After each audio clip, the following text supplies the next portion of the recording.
Good morning students, BSc first year English plus Hindi medium. I welcome all the students in my class. Myself Jyoti. हम zoology paper 3 पढ़ रहे हैं जिसका name है परिवर्धन जैविकी। और परिवर्धन जैविकी में हमारा जो चैप्टर चल रहा है वो है निषेचन या फर्टिलाइजेशन। ठीक है, इस चैप्टर की हमारी अब तक की जो वीडियोस हुई हैं तो उसमें हमारा जो टॉपिक चल रहा था इससे पहले वाली वीडियो में था वो है निषेचन की क्रियाविधि, यानी कि हम निषेचन का जो प्रोसेस है वो प्रोसेस हम स्टडी के बेस पे यानी कि स्टडीज़ की हेल्प के लिए हम कैसे उसको स्टडीज़ में हेल्पफुल कर सकते हैं, इसलिए हमने उसको कुछ स्टेप्स में डिवाइड किया था। तो फर्स्ट जो स्टेप देखा था वो कौन सा था हमारा, शुक्राणु का अंडाणु तक पहुंचना, approach of sperm to the ovum. तो इसके लिए हमने बात करी थी कि जैसे आपको पता है कि इंटरनल और एक्सटर्नल फर्टिलाइजेशन दो तरह का होता है, एक इंटरनल फर्टिलाइजेशन है, एक एक्सटर्नल फर्टिलाइजेशन है। जब इंटरनल फर्टिलाइजेशन है तब तो क्या होता है, बहुत इजी गोइंगली हो जाता है, क्योंकि जो स्पर्म होता है उसकी जो एनर्जी है, एनर्जी भी बहुत मतलब ज़्यादा टाइम तक स्टोर नहीं रहती। सेकेंडली उसका जो लाइफ टाइम होता है वो भी क्या होता है, शॉर्ट टाइम पीरियड्स के लिए होता है, यानी कि एक तरीके से शॉर्ट टाइम का लाइफ टाइम होता है स्पर्म का। तो वो जो स्पर्म होता है वो कैसे ओवम के साथ फ्यूज कर पाए, इस कैपेसिटी को इंक्रीज करने के लिए कुछ चीज़ें या हम कहें कुछ स्पेशल चेंजेस पाए जाते हैं, जिससे कि क्या हो कि जो फर्टिलाइजेशन की जो कैपेसिटी है या फर्टिलाइजेशन के प्रोसेस को कैपेबल बना सके। तो हमने इसमें देखा था, सबसे पहला जो हमने देखा वो था कीमोटॉक्सिक, यानी कि कीमोटॉक्सिक से मीन्स कि कुछ एनिमल ऐसे होते हैं, ये एनिमल क्या करते हैं कि ऐसे केमिकल सब्सटेंस रिलीज करते हैं जो कि एक स्पीसीज स्पेसिफिक यानी कि पर्टिकुलर किसी स्पीसीज के ही जो गैमेट्स होते हैं उनको अपनी ओर अट्रैक्ट करते हैं, या हम कहें कि पर्टिकुलर स्पीसीज का गैमेट ही सेम टाइम पर रिलीज होता है। तो इस टाइप का जो मैकेनिज्म होता है वो मोस्ट प्रोबेबली कौन से उन एनिमल्स में पाया जाता है जिनमें एक्सटर्नल फर्टिलाइजेशन होता है। क्यों? क्योंकि जो एक्सटर्नल फर्टिलाइजेशन होता है वहाँ पर क्या होगा, एक्सटर्नल फर्टिलाइजेशन में वाटर होता है मीडियम, और वाटर में बहुत सारे एनिमल्स होते हैं। तो कैसे स्पीसीज स्पेसिफिक क्या हो, फर्टिलाइजेशन का प्रोसेस हो, तो इसके लिए इस टाइप के प्रोसेस पाए जाते हैं। तो फर्स्ट ऑफ ऑल हमने किसका लिखा, कीमोटॉक्सिक लिखा। नेक्स्ट अगर हम बात करते हैं तो वो आता है सिंक्रोनी। सेकंड जो आता है वो क्या है हमारा, सिंक्रोनी।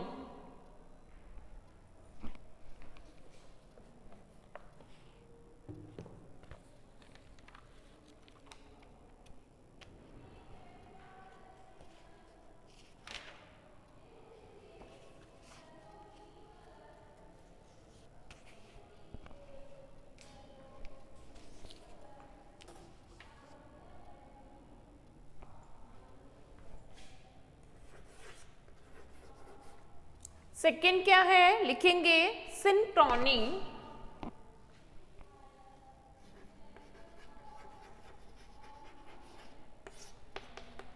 इसमें लिखेंगे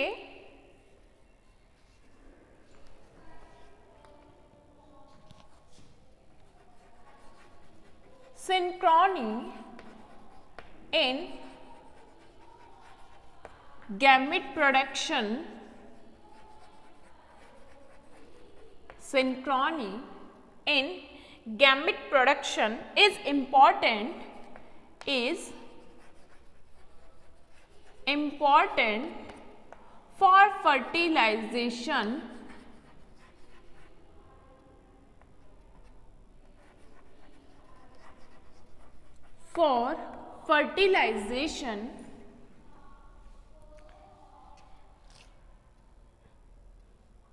that is the production and release of the gamete that is the production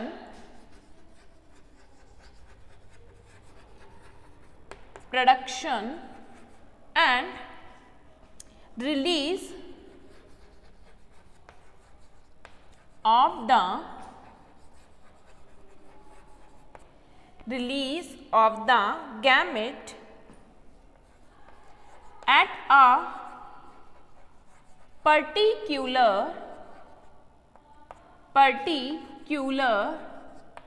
time of the season of year,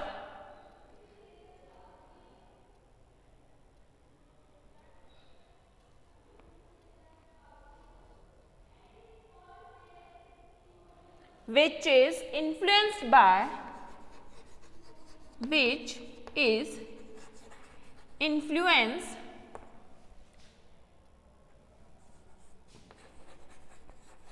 influenced by the temperature,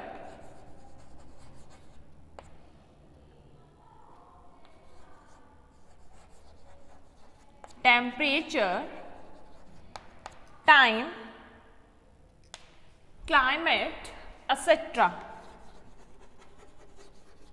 climate, etc. Next लिखेंगे numerous gamete,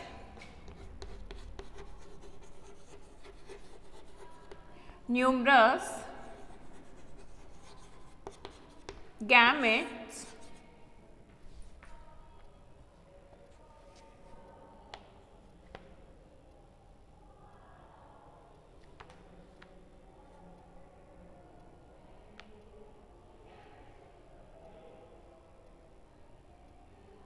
production of large number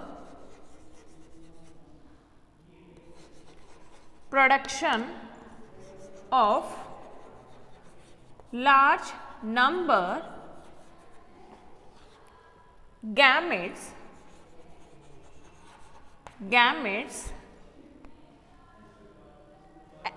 able to increase the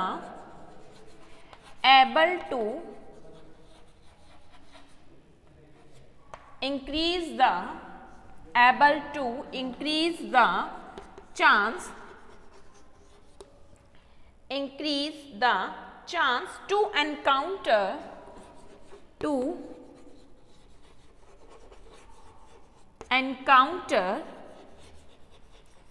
between sperm and ovum, and 4 point है approximities.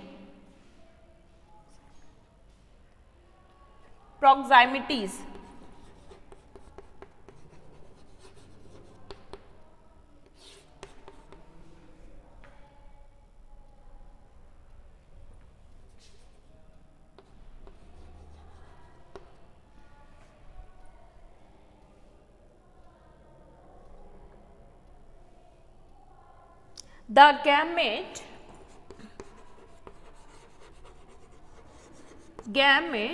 are brought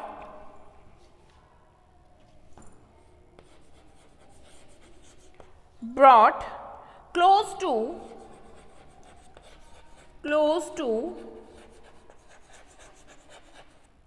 each other by the parents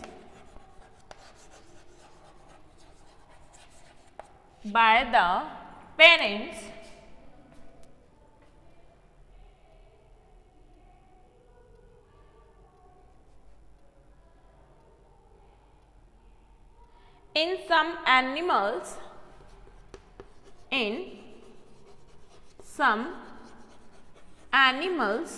as frog, the male and female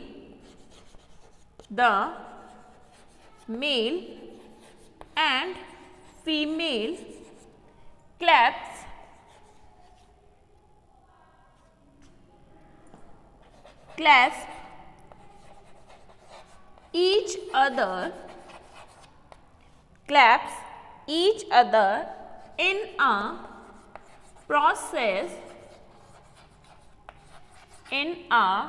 process of amplux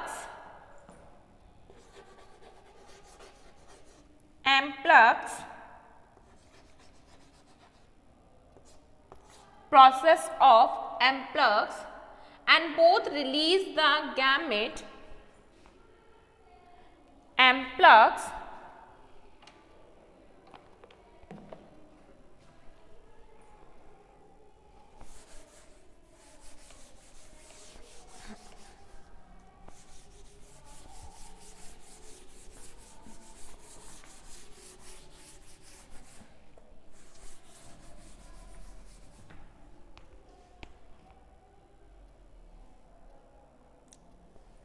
and both release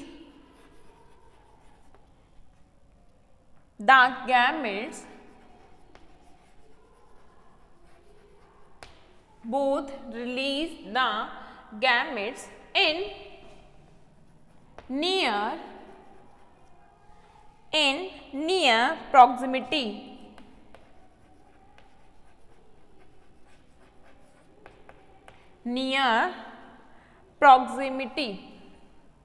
ठीक है, सो ये हमारा first step complete होता है, approach of sperm toward ovum.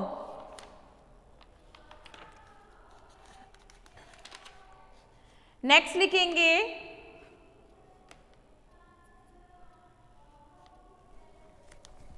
Capacitation and contact. Capacitations and contact.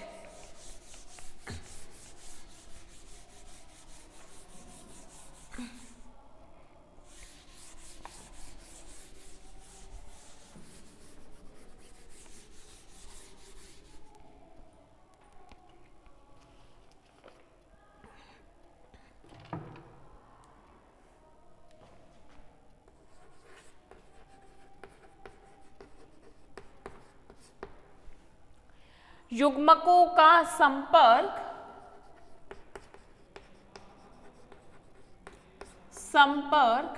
व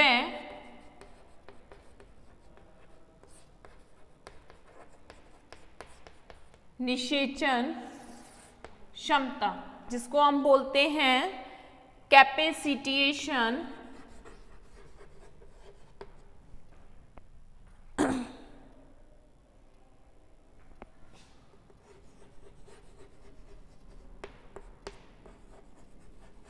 and contact. Capacitation and contact. देखो अब यहाँ पर अभी हमने देखा कि सपोज करो कि अगर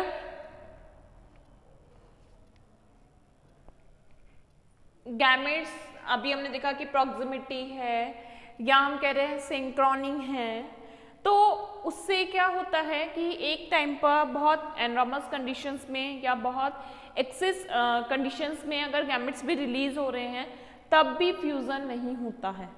ठीक है, कि ये जो क्या हो रहा है कि बहुत से कंडीशंस में गैमेट रिलीज किए जा रहे हैं, तब भी क्या होता है कई बार उनमें कांटेक्ट नहीं हो पाता है, तो उनमें कांटेक्ट के लिए क्या होती है, कैपेसिटी होती है। ठीक है, स्पर्म या ओवम की सेल्फली क्या होगी, कैपेसिटी होगी, या कुछ केमिकल सब्सटेंस ऐसे होंगे जिससे क्या करते हैं वो पर्टिकुलर स्पीसीज को क्या करेंगे, अट्रैक्ट करेंगे। तो इस प्रोसेस को हम क्या कहते हैं, कैपेसिटेशंस एंड कांटेक्ट। तो इसमें लिखेंगे हम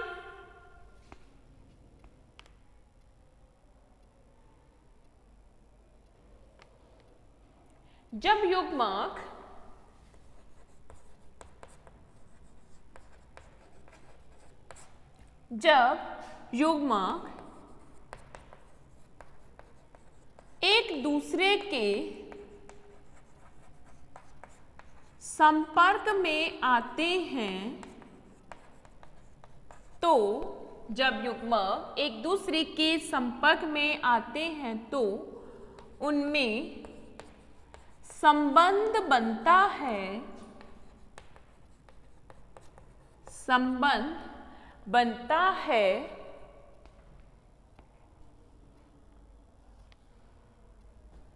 एक जाति विशेष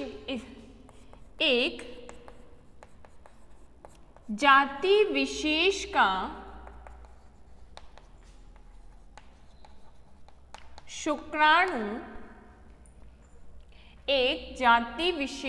शुक्राणु केवल अपनी जाति के ही अंडाणु के साथ संपर्क करता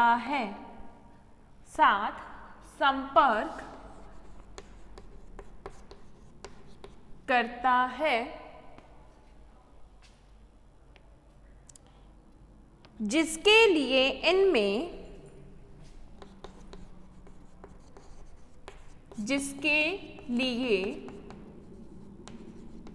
इनमें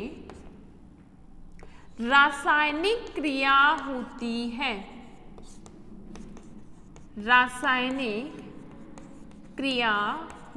है जिसके लिए इनमें रासायनिक क्रिया होती है।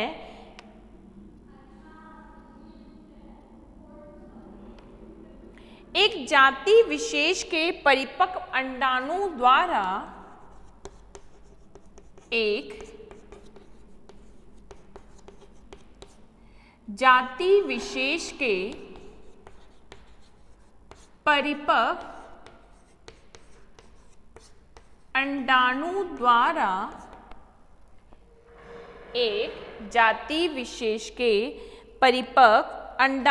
द्वारा फर्टिलाइजिंग, अंडरलाइन कर लेना इसको, फर्टिलाइजिंग नामक रसायन स्रावित किया जाता है। फर्टिलाइजिंग नामक रसायन स्रावित किया जाता है तथा इसी प्रकार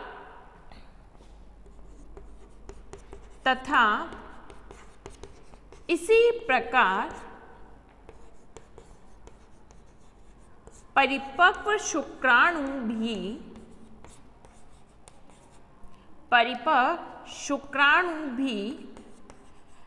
एंटी फर्टिलाइजिंग, दोनों को ही अंडरलाइन कर लेना, एंटी फर्टिलाइजिंग नामक रसायन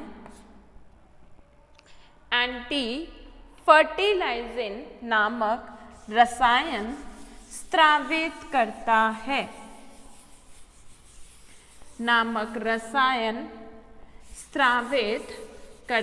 है। परिपक्व शुक्राणु भी एंटी फर्टिलाइजिंग नामक रसायन स्रावित करता है।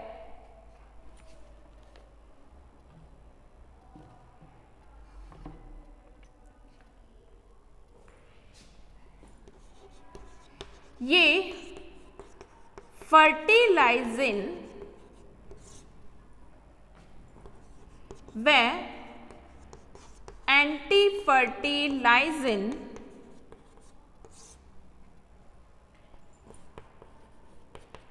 एक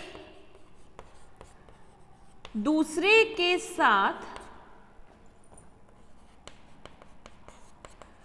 उसी प्रकार कार्य करते हैं, एक दूसरे के साथ उसी प्रकार कार्य करते हैं जैसे ताला व चाबी, जैसे ताला व चाबी।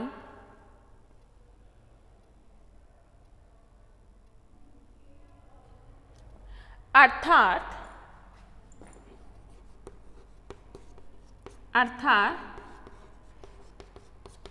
जिस प्रकार एक ताला जिस प्रकार एक ताला एक विशेष चाबी के द्वारा विशेष चाबी से खुलता है, ठीक उसी प्रकार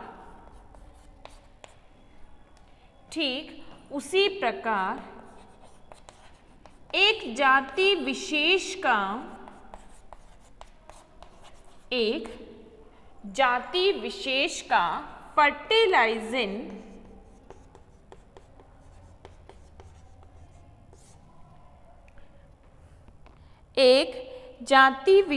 का फर्टिलाइजिंग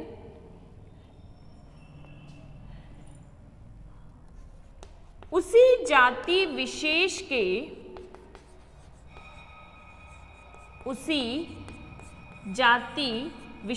के एंटी फर्टिलाइजिंग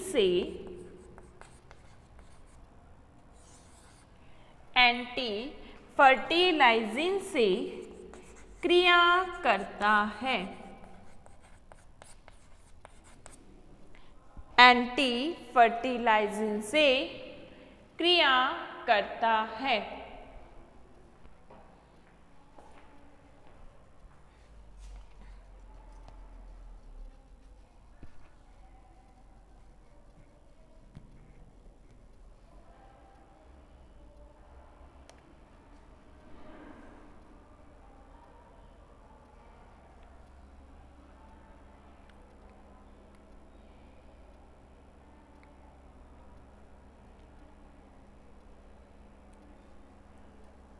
नोट डाउन करो यहां तक।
लाइन चेंज करके लिखेंगे फर्टिलाइजिंग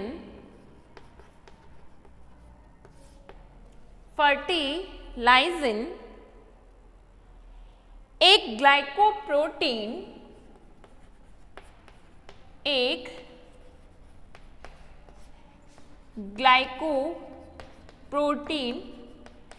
या म्यूकोपॉलीसेकेराइड है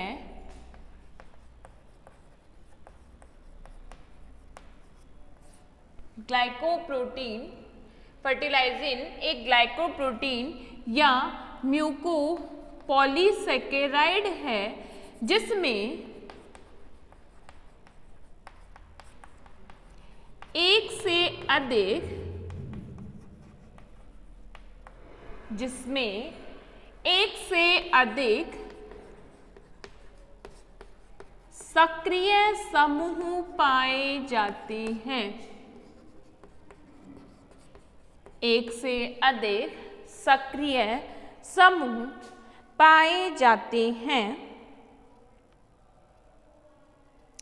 अतः फर्टिलाइजिन का अणु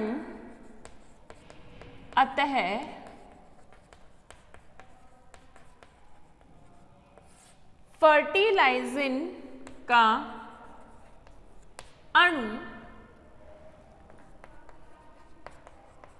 एक से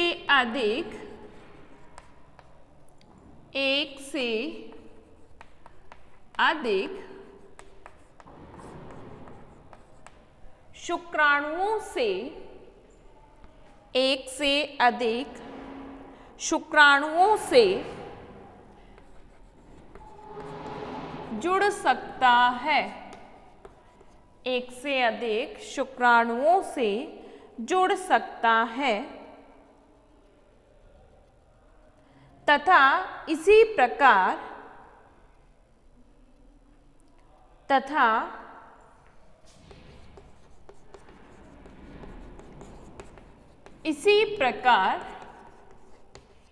एंटी फर्टिलाइजिन भी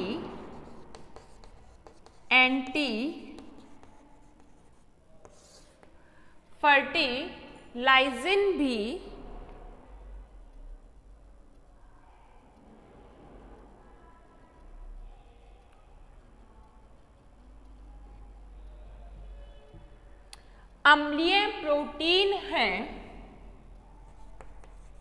एक अम्लीय प्रोटीन है। इसी प्रकार एंटी फर्टिलाइजिन भी एक अम्लीय प्रोटीन है।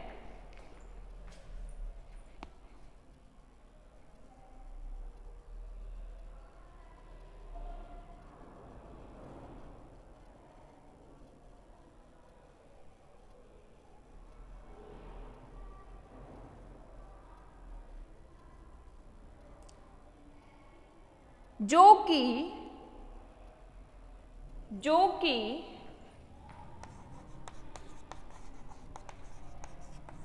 शुक्राणु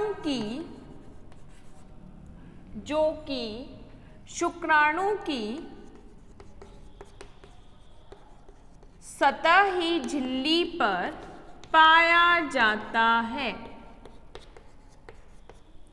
सतही झिल्ली पर पाया जाता है।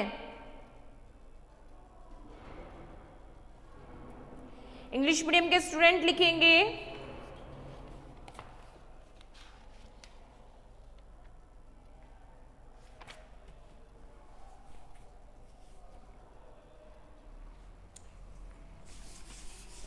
Capacitation and contact.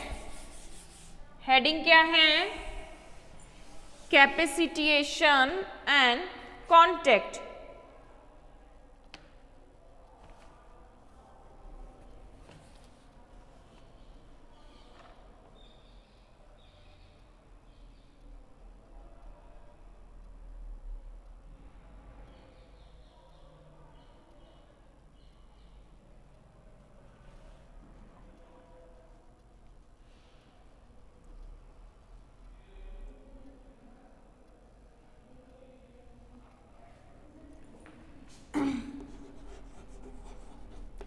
When the gametes are released,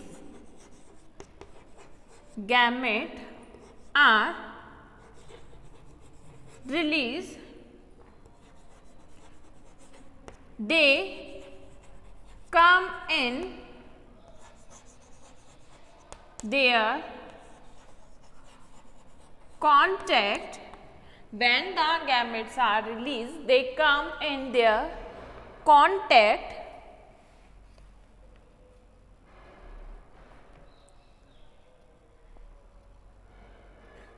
this contact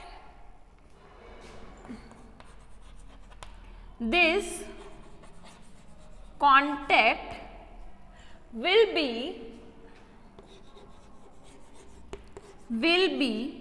a species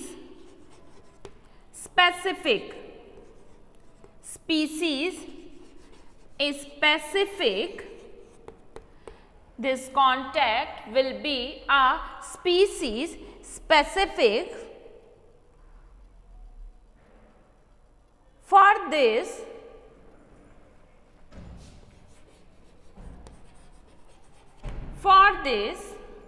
a one species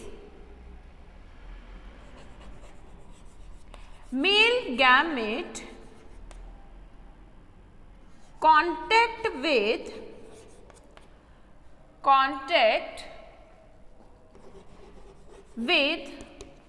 on species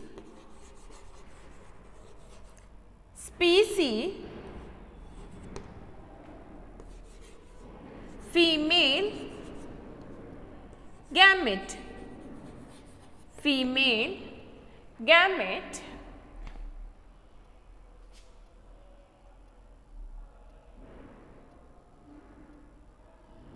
So they have species specific attachment. So they have species specific attachment. Species specific attachment.